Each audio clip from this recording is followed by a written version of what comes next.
तो पीएफआई ने केरल में बने देसी कटार तलवारों की सप्लाई बाकायदा राजस्थान तक की थी।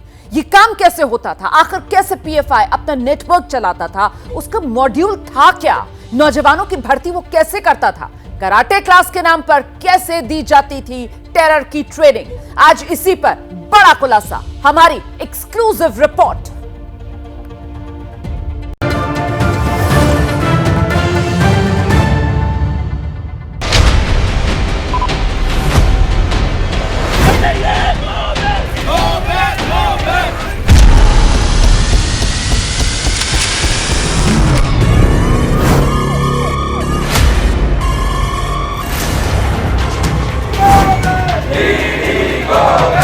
जब देश गहरी नींद में सो रहा था, तब एनआईए ऑपरेशन पीएफआई को अंजाम दे रही थी। मकसद देश के उस गद्दार गैंग की गर्दन दबोचना जो हिंदुस्तान का नमक खाकर हिंदुस्तान से ही नमक हरामी का नापाक मंसूबा पाले बैठे थे।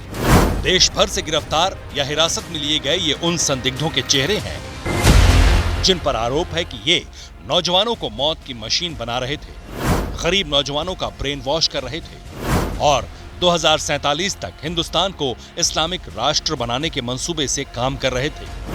23 राज्यों में पैर फैला चुकी पीएफआई पर यह अब तक की सबसे बड़ी कार्रवाई है और जो खबरें छनकर सामने आ रही हैं, वो बड़े खतरे का संकेत दे रही हैं।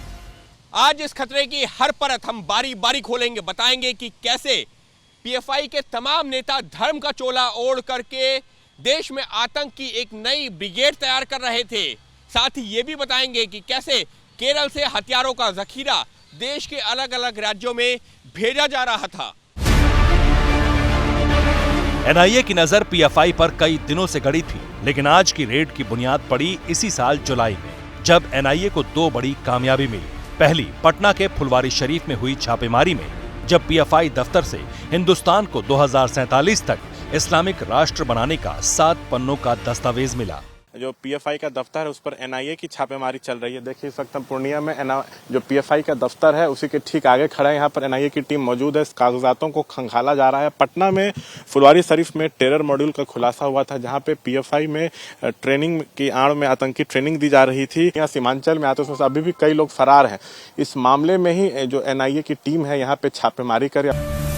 दूसरी कामयाबी 4 जुलाई को मिली, जब अब्दुल खादर नाम का संदिग्ध एनआईए के हत्थे चढ़ा।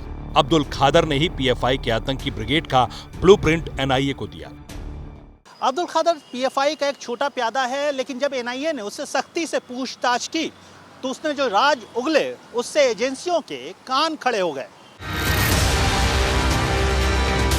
अब एनआईए की जांच रिपोर्ट के इस पन्ने में लिखे कुछ शब्दों को ध्यान से देखिए। लिखा है नान चौक, आगे लिखा है चाकू, फिर लिखा है दराती। इन जानलेवा हथियारों का इस्तेमाल कैसे करना है, ये सब कुछ पीएफआई की पाठशाला में सिखाया जाता था और ये सारा काम कराटे ट्रेनिंग के नाम पर चोरी छिपे होता था। लेकिन अब एनआईए की जांच में इस आतंकी मॉड्यूल का कच्चा चिट्ठा खुल चुका है। जांच रिपोर्ट के मुताबिक तेलंगाना के निजामाबाद में अब्दुल खादर अपनी छत पर ट्रेनिंग सेंटर चलाता था। छोटे छोटे बैच में नौजवानों को बांट दिया जाता था। हर बैच को हथियार चलाने के लिए 5-5 दिन की आतंकी ट्रेनिंग दी जाती थी। ट्रेनिंग के बदले अब्दुल खादर को पीएफआई से मोटी रकम मिलती थी।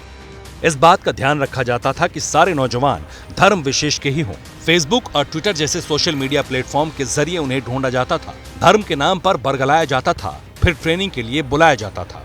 कराटे ट्रेनिंग के नाम पर करीबन 300 युवाओं को बरगलाने की जानकारी अब तक एनआईए के सामने आ चुकी है। एनआईए को मिली जानकारी के मुताबिक कराटे ट्रेनिंग के नाम पर एक धर्म विशेष के खिलाफ इन नौजवानों में नफरत का बीज बोया जा रहा था।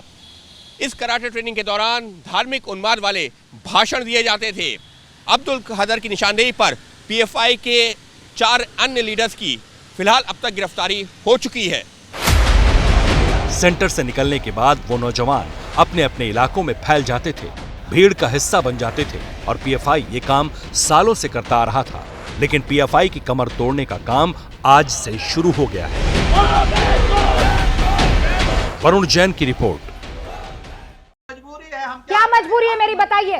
मैं अभी आपको बताती हूँ कि मैंने ओए होए होए होए नमकीन के चटकारे लेते हुए टकटकी मार के डिबेट शो को पॉज रिपीट कर करके देख रहे हैं जोगिंदर जी।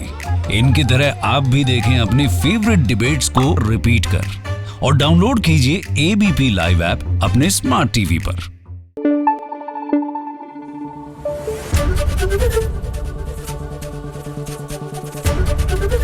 एबीपी न्यूज आपको रखे आगे।